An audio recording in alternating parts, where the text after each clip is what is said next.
Welcome back. So that was a very busy evening, and tomorrow night is not. Tomorrow night there's just the two games. So the schedule continues to be odd, and then on Saturday there's 14 games. 14 games on Saturday. So it is a busy time for a lot of teams. I've seen a lot of broadcasts were talking about the scheduling and how brutal it is right now.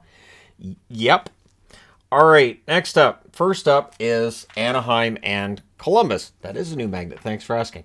Stolars versus Merzlikins in this one, and on the first shot, Columbus gets on the board. It's Olivier from Robinson and Boquist at 2:17. Ducks get a power play. That's killed off. On their second shot, Columbus gets another goal.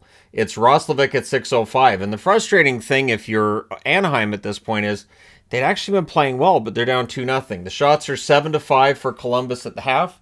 Cylinders denied. The rebounds fired wide. Johnson has a net drive that saved. We then had a fight between Carrick and Olivier. So he had a goal. He had a fight. Did not get the assist. 2/3 of a Gordie Howe hat trick. At 17:43, Blankenberg scores from Line A and Goudreau.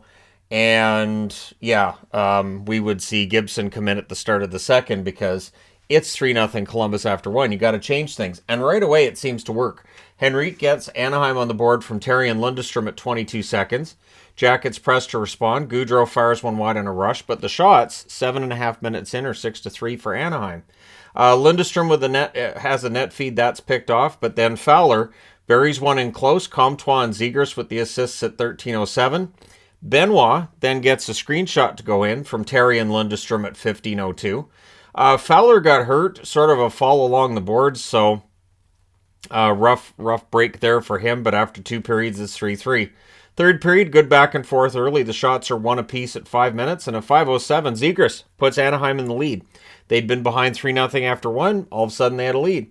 Ducks get a power play. That's killed off. The Jackets then draw a power play of their own. The Ducks do not let them set up.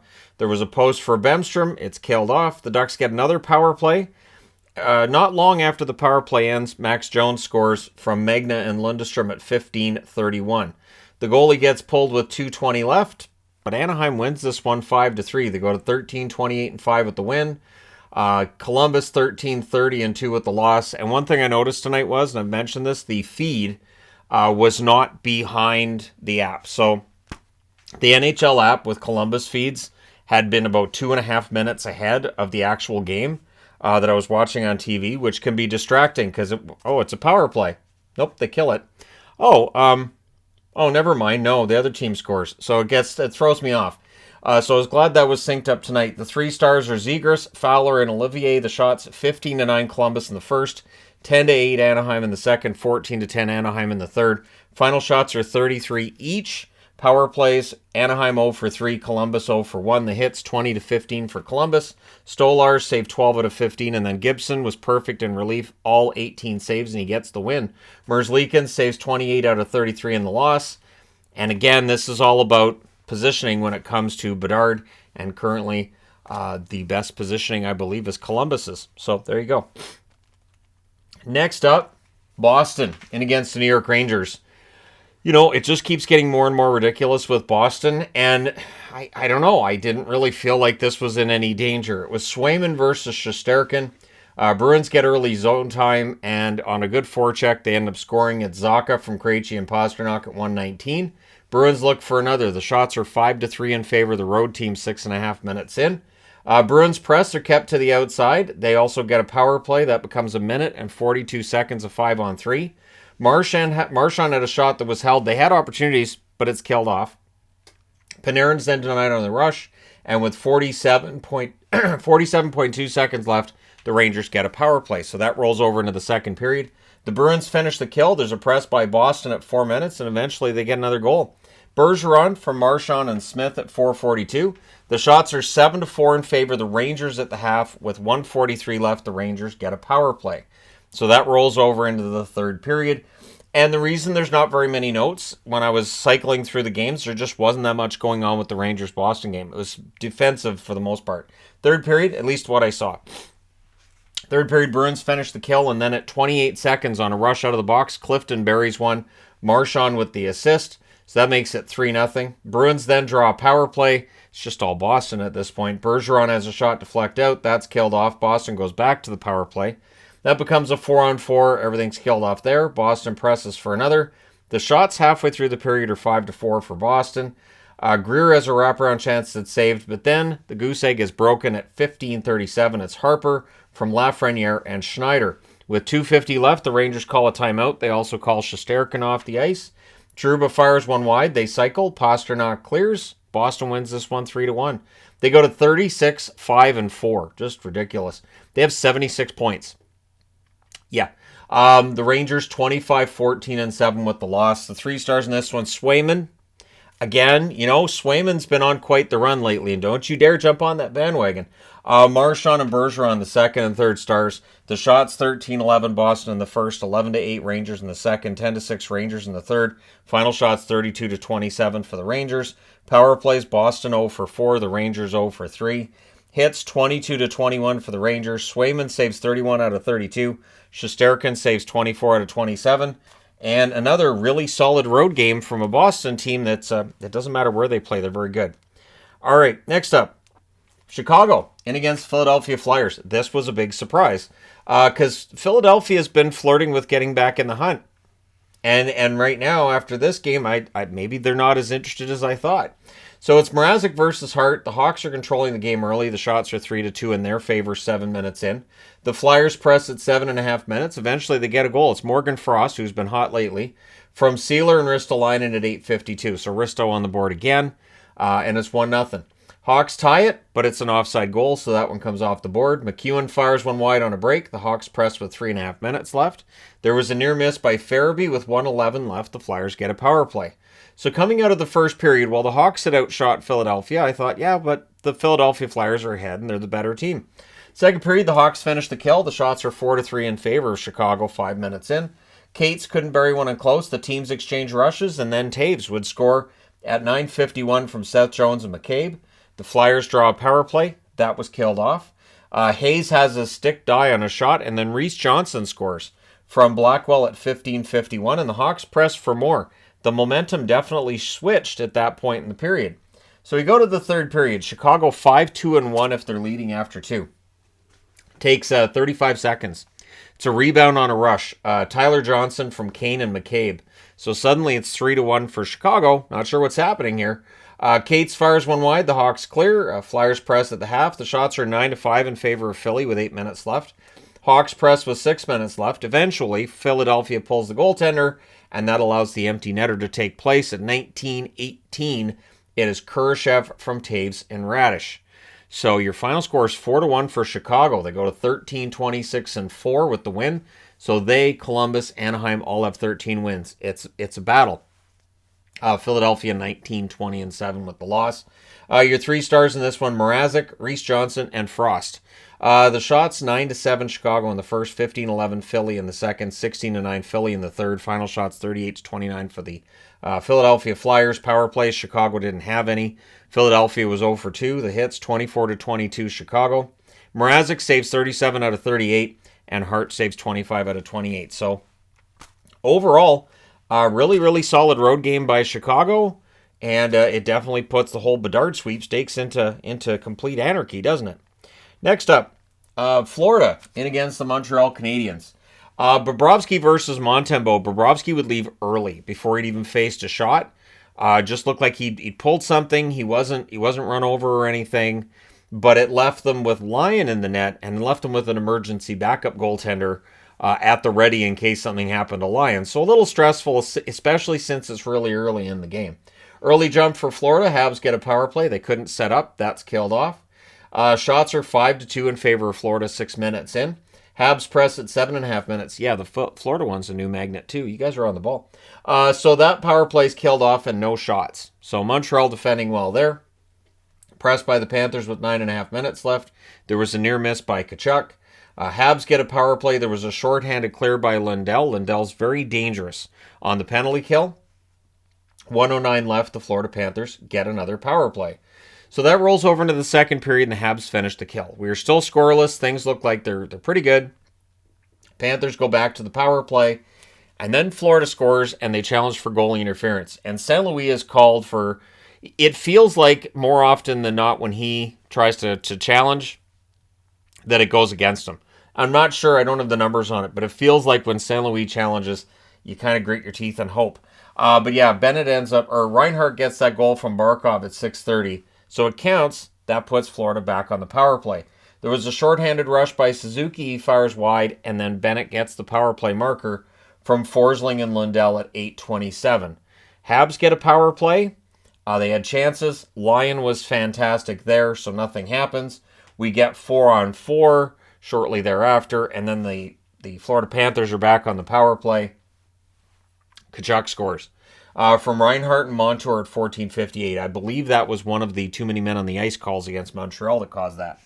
Smith then gets his first as a Panther from Gudas at 16:03 during a pretty good press by Florida. Panthers go back to the power play. I know that one was a too many men on the ice call. Tkachuk gets the goal on this one from Reinhart at 19:18. So Tkachuk with a pretty strong second period, same for Reinhart. And suddenly it is 5-0 in favor of the Florida Panthers. I was thinking I was going to need a no mercy magnet. That is not the case. Xhekaj gets boarded. There was no call.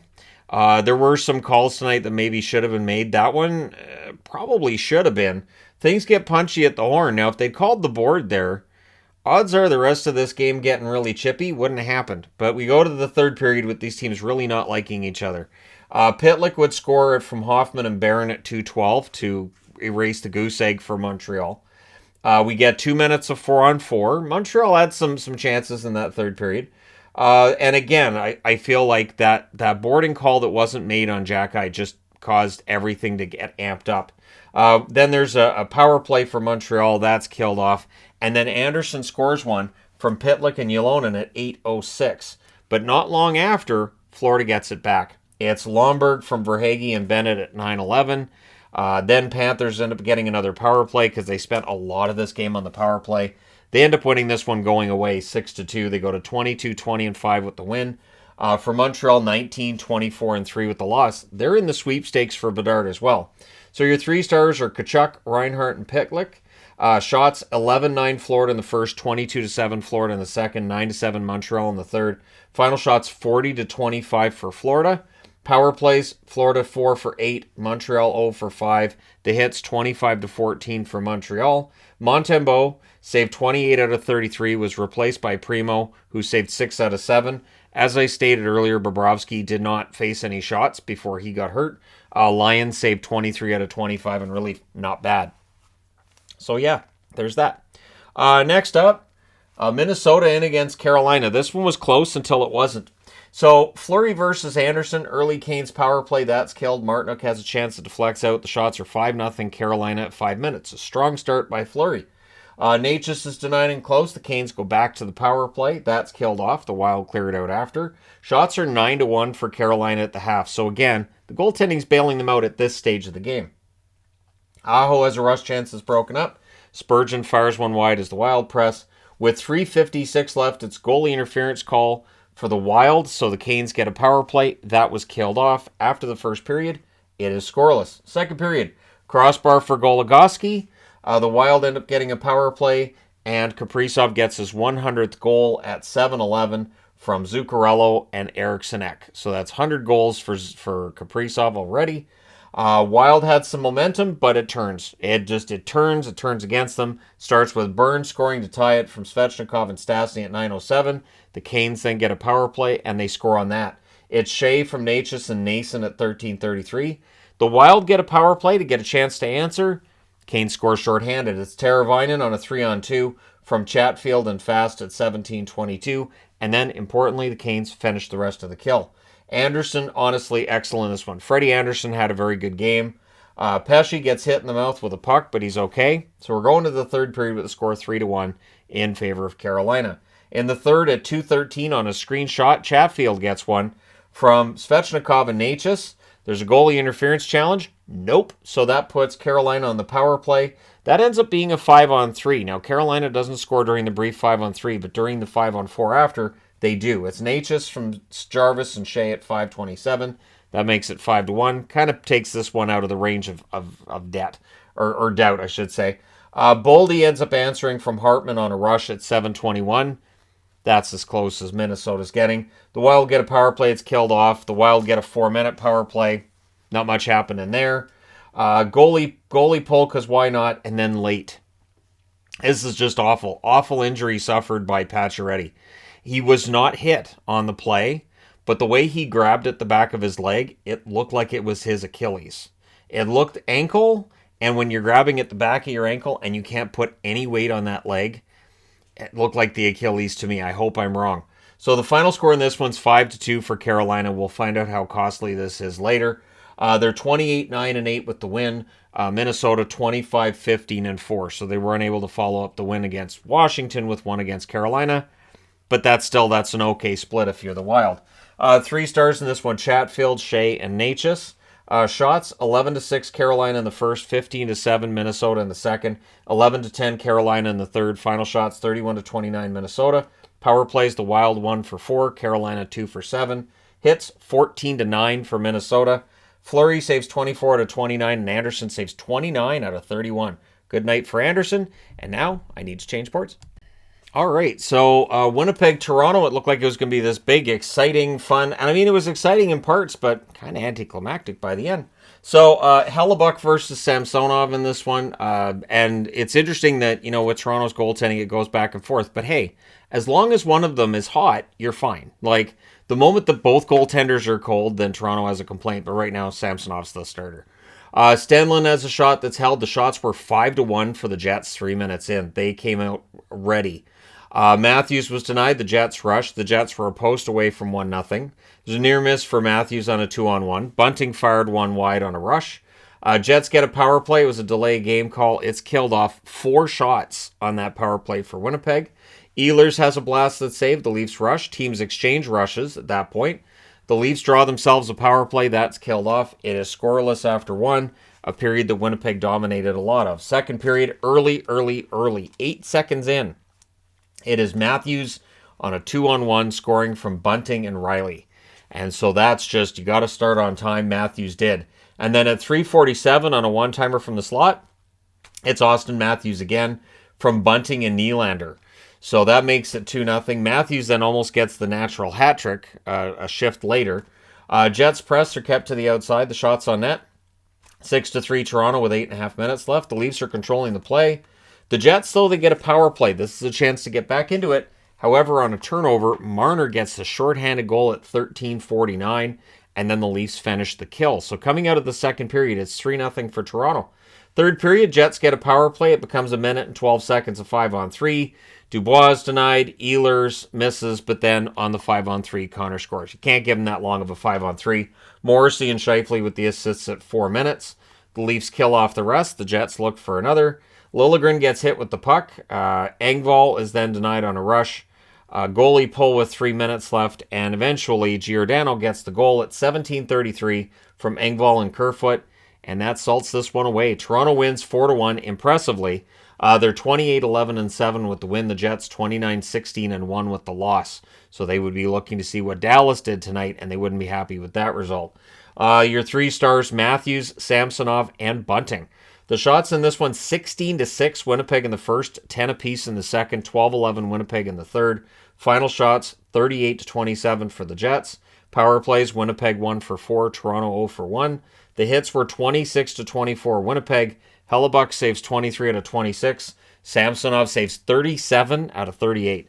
Really good night for Samsonov, and honestly for the Leafs as well.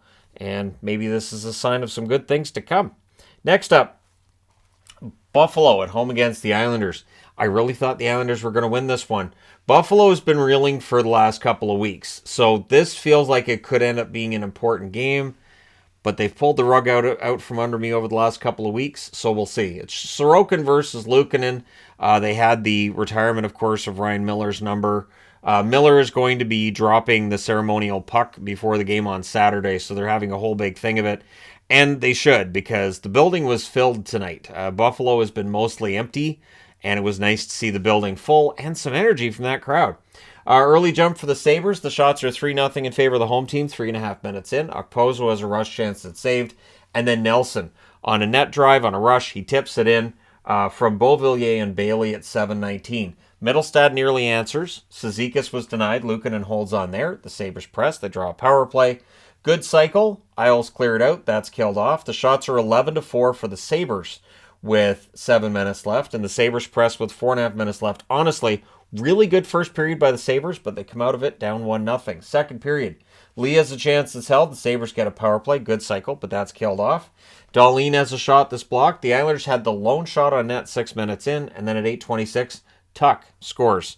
So suddenly it's 1-1. The Sabres then draw a power play, but the Islanders, to their credit, they do kill that off.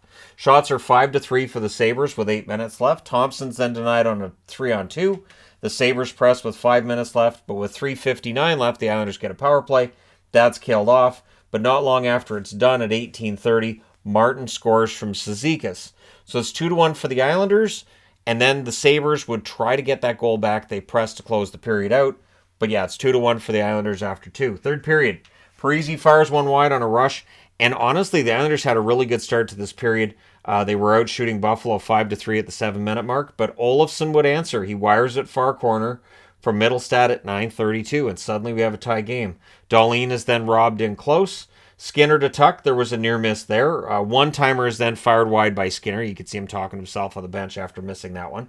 Beauvilliers is then robbed to close it. So Luukkonen makes sure this goes to overtime. And the Sabres reward him. The Islanders never touch the puck. Cousins ends up scoring from Dahlin and Thompson at 12 seconds. That's the kind of overtime I can respect. Buffalo wins this one 3-2. They go to 22-19-3. They had to have this one. The Islanders do get a point. They're 23-19-5, so they've pulled into a tie with Pittsburgh. Your 3 stars are Cousins, Tuck, and Luukkonen.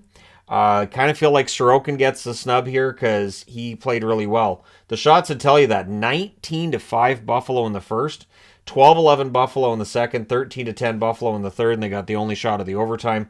Final shots are 45-26 for the Sabres. Power plays, the Islanders 0-1. The Buffalo Sabres 0-3. The hits were 24-9 for the Islanders. Sorokin saves 42 out of 45. Luukkonen saves 24 out of 26. Pretty good overall night. All right, next up. Nashville in St. Louis. This one didn't have a lot of tension to it either, did it? Really, this was kind of a fun night in that we didn't have a ton of overtime. There were no shootouts. This was a fun night. Saros versus Binnington in this one. Early jump for the Preds.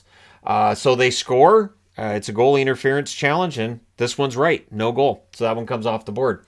The shots are 3-0, though, for Nashville 2.5 minutes in. They came out. They were ready to play. Power play for Nashville. There was a shorthanded rush by Saad. That was defended. And then Binnington kills off the rest of it. Blues press with 8.5 minutes left. Saros holds on to a Leddy shot. Power play for the Blues. It's a 4-minute power play. And nope, it's not. They reviewed it and found that it was friendly fire. So I love the fact that you can review a 4-minute high stick. Let's review the 2-minute high sticks too, in the case that you're not sure that it was. Like if a referee's thinking it was, but maybe not, should be able to review the 2 minutes too. So Kyrou has a rush chance that's held, but it's scoreless after 1. Early in the second, 11 seconds, and I thought I was going to have a crazy second period tonight. I really didn't. Shen scored from Falk and Mikkola at 11 seconds, and then at 2:36, Nashville gets that back at Sissons. I believe he was in his 500th game tonight. Scores from Cole Smith. The Blues, though, they then get a power play. Pretty aggressive penalty kill, though, by Nashville. They kill it off, and they only allow 1 shot. Blues press afterwards are kept to the outside, but at 8:30, Saad decides to go beast mode. I'm going to do this myself, and he gets the goal. Pitlick and Tucker with the assists.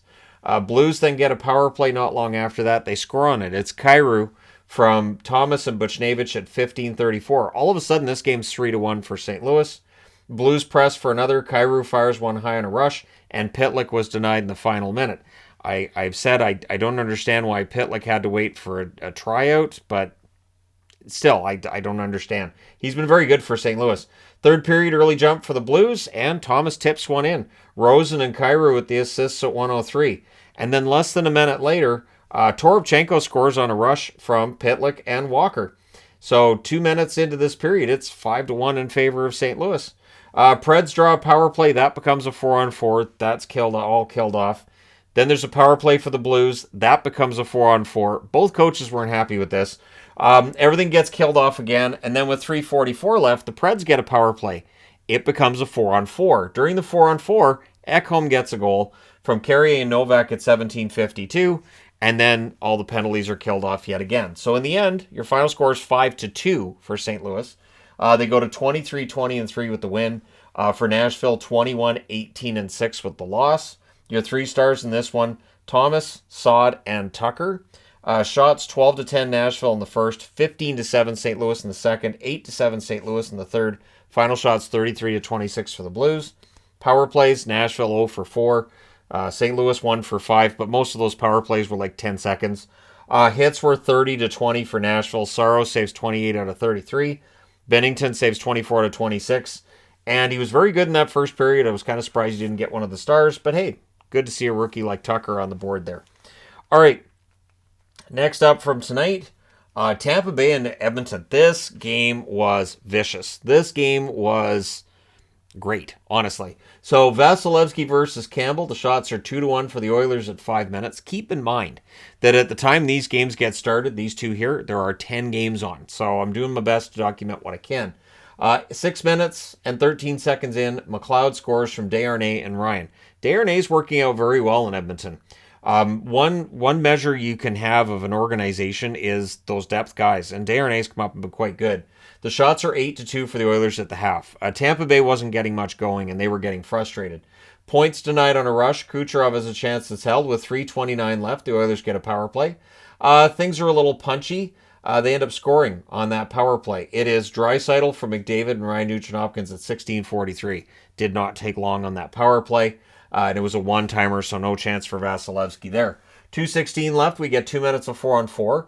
Our review makes it a Bolts power play. Apparently, they were considering a match penalty against Evander Kane, but they made it a 2-minute penalty. Now, Louis DeBrusk was talking a lot about whether or not Kucherov should have got, I think he wanted a cross-check for a check on Kane. Watching it from all the angles, I didn't think that warranted a penalty necessarily. It wasn't from behind. It was more from the side. I thought that as much of a big deal as they were making about it, there wasn't much there. But I understood Kane being upset, and I understood his teammates coming back to defend him because he just came back from injury. And so, it's nice to see the guys sticking up for each other. But that it doesn't end up mattering. The ref gets told that he sucks because you have to let him know, otherwise he'd have no idea. Campbell holds on to a loose puck during that. The power play's killed off, 3 shots managed by Tampa. So no harm, no foul, in essence, at the end of it. Perry versus Nurse at the Horn. This is direct result, I think, of how things are escalating since the hit on Kane. So we go to the second period, where I don't know if they dropped the puck. Maroon fights Costin right off the opening faceoff in the second period. I have to say, Clem Costin is getting more impressive by the week. Maroon's not a small guy, and Costin held his own. He really did. I think the Blues made a mistake giving up on Costin, and yet if Costin had stayed in St. Louis, odds are he wouldn't be in this position. So Hagel would score early on from Killorn and Cirelli at 1 minute and 30 seconds. The Oilers would try to answer, and they would. Hyman buries one from a sharp angle. Fogle with the assist at 3:08. So the Islanders get the 2-goal lead back. It's 3-1.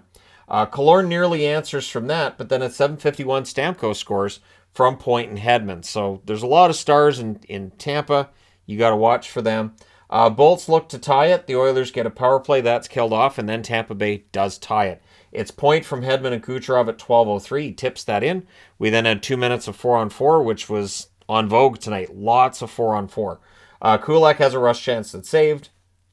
After the second period, the score's 3-3. Third period, McDavid would score from Nurse on a net drive. McDavid absolutely bonkers out of his mind on that one at 2 minutes and 10 seconds. McDavid, that's his 39th of the year. He might score 70. Oilers press the next shift. There's a near miss for Fogle on a break. Kucherov's denied then on a rush. The Oilers draw a power play. That's killed off. Tampa Bay gets a power play. That was killed off as well. Tampa Bay would pull the goaltender with 2.5 minutes left. That leads to Hyman hitting the empty net from Draisaitl at 17:48 with 21.2 seconds left. The Oilers get a power play, and that ends the game. Your final score is 5-3 for the Oilers. They go to 26-18-3. I think that's 5 wins in a row for them. For Tampa Bay, 29-14-1 with the loss. So your 3 stars are Hyman, or McDavid, then Hyman, and then Point. Braden Point does get in there. Your shots on net, 13-9 Edmonton in the first, 14-11 Tampa in the second, 10-8 Edmonton in the third. Final shots, 34-31 for the Oilers. Power plays, Tampa Bay 0 for 2, Edmonton 1 for 4. The hits, 27-23 for Tampa. Vasilevsky saves 29 out of 33. Campbell saves 28 out of 31. So not too shabby. Gotta say, pretty good result for the Oilers, and they're getting momentum at exactly the right time as we're getting ready for the All-Star break. They're going to feel pretty good about themselves. All right, next up, Washington in against the Arizona Coyotes. The score, pretty accurate, although I thought Arizona had a decent first period. So it's Kemper versus Vejmelka. The shots were 2 apiece at 3 minutes. The Capitals would open the scoring. Strome scores from Orlov and Jensen at 3:03. The shots are 6-4 in favor of Washington at 9 minutes. They didn't get a lot of opportunities, though, in the second period. Sherry has a screenshot that saved. That was their one shot in the second half. Caps press with a minute and a half left. They do not get to the net. So it's 1-0 after one, but I mean, it's something that the Arizona Coyotes can overcome, right? Second period. Backstrom's denied on a rush. The early jump was for the Caps. Keller then has a shot that's blocked. The Caps get a power play. Ovechkin has a chance that's held. That power play is killed off. The Coyotes press at 5.5 minutes. Keller has a blast that's saved. Shots are 6-3 Washington at 7.5 minutes. Jensen with a net drive, that's held. The Caps press with 9 minutes left. Gustafsson fires one high. Boyd has a shot that's saved. The Caps rush. And Milano would add to the lead at 17:31 from Wilson and Backstrom. He buries that one in close. So Sonny Milano now with 8 goals since being added to the Washington roster. Sherry has a shot that's held, and then there's some pushing. With 1:40 left, the Caps end up getting a power play, and they score on it. It's FLA-MTL through Vejmelka from Orlov at 18:41. So after 2 periods, it's 3-0 Washington. Third period, the Coyotes start with a full power play. Well, almost. There was a penalty with 0.2 seconds left on Washington. Hayden scores, but offside challenge, and that's taken away. There's a shorthanded rush by Jensen then that's saved, and the Caps do kill it off. Power play for the Capitals, that becomes a 4-on-4. Everything killed off there. Like I said, the 4-on-4 was in vogue tonight. Coyotes go back to the power play. The Caps don't let them set up. They kill that off relatively easily. Johansson's denied on a rush, and then Strome is not. He scores from Kuznetsov and Johansson at 8:41. Caps get a power play. Mosier saved a goal during that, but in the end, that's killed off. Not that it matters. Your final score is 4-0. Capitals, statement game over Arizona. They go to 25-17-3 with the win. The Coyotes 14-26-5 with the loss. They've now won 1 of their last 11. 3 stars in this one. Strome, Kemper, and Kuznetsov. The shots, 7 apiece in the first, 13-7 Washington in the second, 13-12 Washington in the third. The final shots, 33-26 for the Caps. Power plays, 1-for-4 for Washington, 0-for-3 for Arizona. Hits, 21-19 for Washington. Kemper saves all 26 shots for his 30th career shutout. Kudos to him for that. Vejmelka saves 29 out of 33 at the other end. And yeah, for Arizona, they are also one of those teams. They have 14 wins, though. One more win than those other 3 teams I talked about on the last board. The race for Bedard is on. That being said, need to change boards. All right, so Detroit and Vegas. So I've been talking about how Vegas doesn't look like themselves. Tonight is another example of this. They really stone. They had Husso versus Hill in this one. Vegas wearing the gold helmets. Chris Osgood was asked in the third period by Ken Daniels about the gold helmets, and he's like, I don't like them. I don't either. The gold helmets do not match the gray jerseys. They just don't. Charcoal and gold is not. It's just not. They would match the gold jerseys. They've never worn them with the gold jerseys. I have no idea why not. I don't understand. They would match the gold jerseys. They'd still look ridiculous, but at least they'd be ridiculous from head to toe. So, and I still think teams, see them out there with gold helmets, get a good chuckle, and it makes them nice and relaxed. Maybe that's why Detroit had a good game tonight. So, Karlsson presses or passes when he should have shot early. William Karlsson does do that. He does pass when he should shoot, and Raymond then scores on a turnover from Larkin at 2:45. He buries that one in close. No chance for Aiden Hill on that one. Wings press at 4 minutes. The shots are only 2 apiece, though, at 5.5 minutes. Vegas presses at 7.5 minutes. And the shots are 7-4 for the Wings with 7.5 minutes left. Honestly, the Wings came out and played a really good game, and they were suppressing Vegas's opportunities early. Bergeron gets hit in the mouth. That sucks. He would stay in the game, but you got to watch that. Wings press with 6 minutes left. There's press, though, by Vegas with 3 minutes left. Good back and forth in this one. And then in 19:24, the last minute of the period, Pietrangelo scores from Haig and Smith. So it's 1-1 after 1. And it's too bad because up until then, Detroit was playing a really, really solid first period. But they weren't bothered by that. Second period, they end up getting a power play and they score on it. It's Kubalik from Sundqvist and Hronik at 2:38. So Kubalik's backed off from the ridiculousness of the start of a season, but still, I think that's his 14th of the year. So it was a one-timer and a cross-ice pass. Vegas looks to answer. The Wings press at 4 minutes. The shots are 6-2 Detroit at 8 minutes. So, yeah, Vegas really not Vegas at this point. And at 10:26, it's Veleno. He scores from Osterley and Berggren. So that makes it 3-1 for Detroit. There's a press by Vegas with 2 minutes left. Fraze can't bury one in close. Perron has a chance it's held, and there's some pushing after that. But, yeah, after 2, it's 3-1 Detroit. Third period, the early jump is for the Wings. Berggren has a rush chance that's saved. The shots are 2-0 for the Wings at 3.5 minutes. Things get pushy at 5:48 as they called a hand pass at center ice. But I think Vegas is just getting really frustrated. They're getting very frustrated with the lack of success they've had lately. McNabb is robbed in close. Vegas presses with 6.5 minutes left. Pietrangelo has a shot that's saved. The Wings cleared out. Bertuzzi hadn't played in the third period. Goalie gets pulled with 2:20 left. Rasmussen misses the empty net. His next chance is blocked. And then at 19:18, Vegas scores. So this time it's Carlson. It deflects in off of him. Eichel and Smith with the assists. Vegas would try to tie it after that, but the Wings do hold on. They win this one 3-2. They go to 19-17-8 with a very important victory for Vegas. They're 28-16-2 with the loss.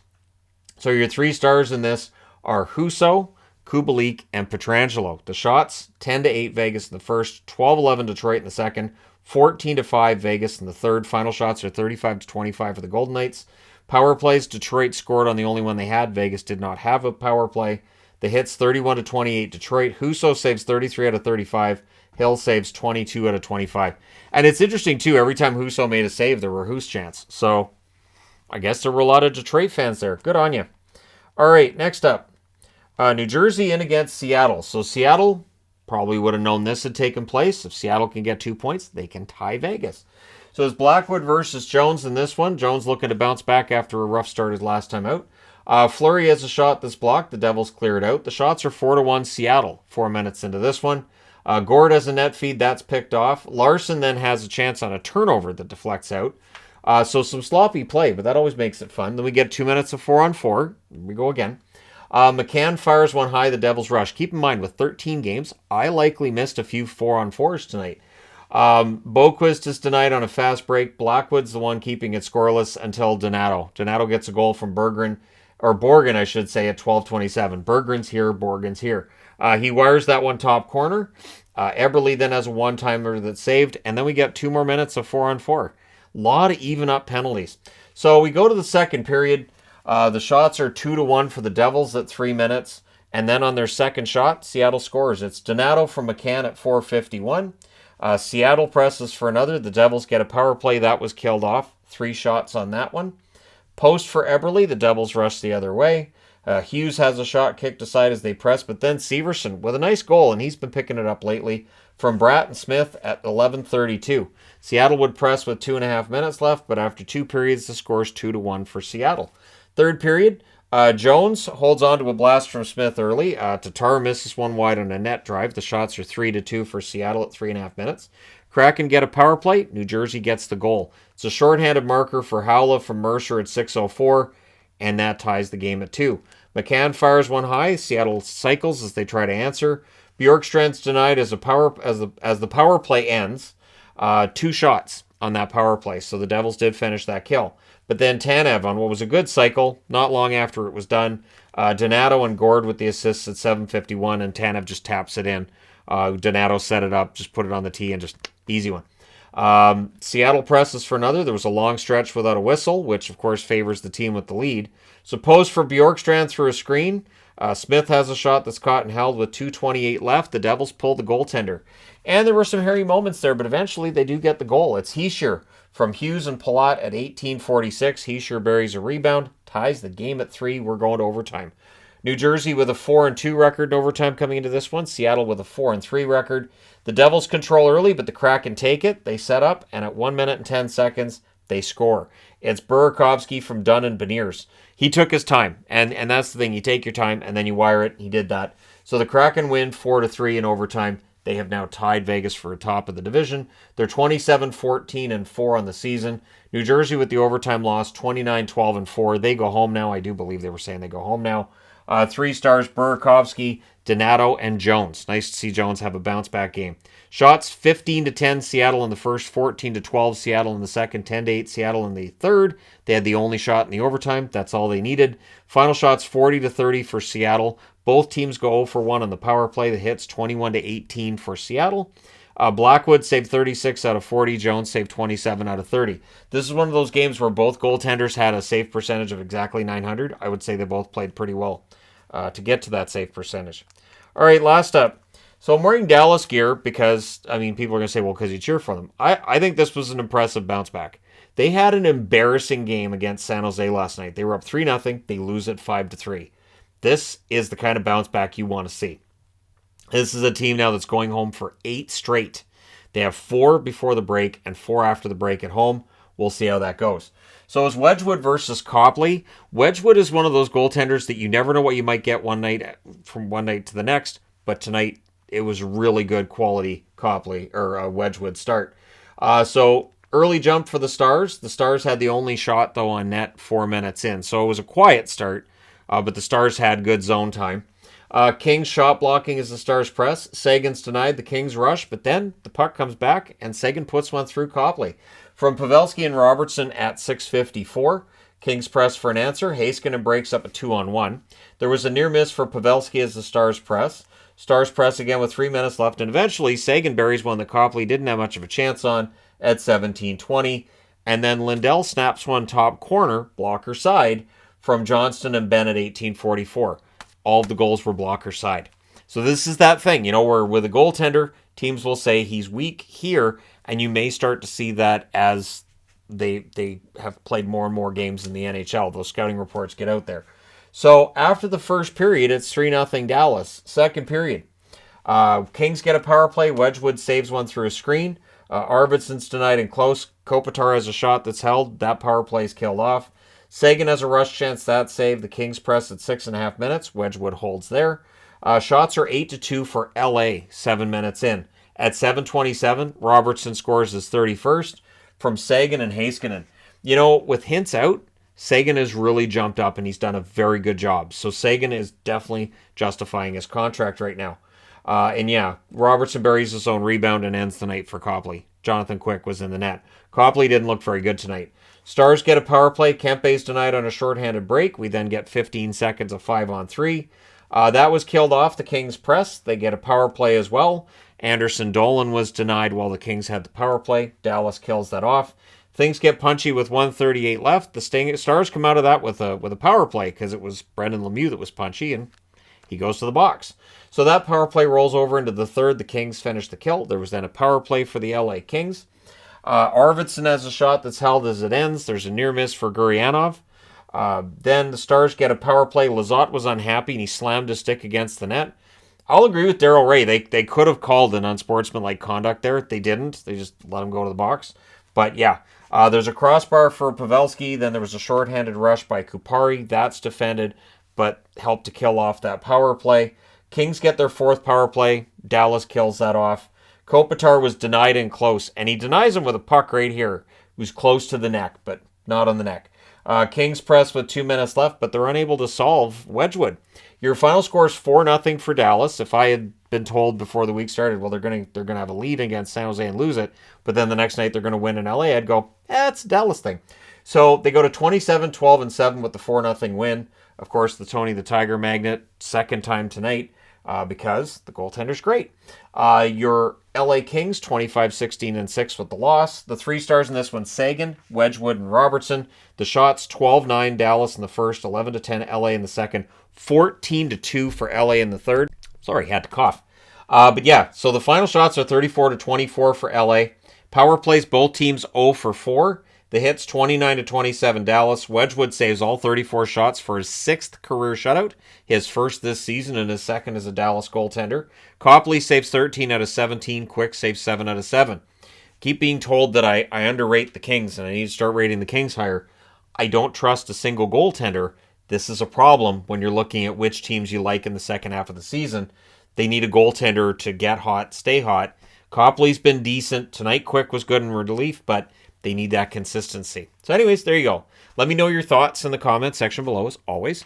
Don't forget to hit like and subscribe if you're browsing your way through. You just happened upon this video. Thank you guys so much for watching, for all your support. I will talk to you again soon.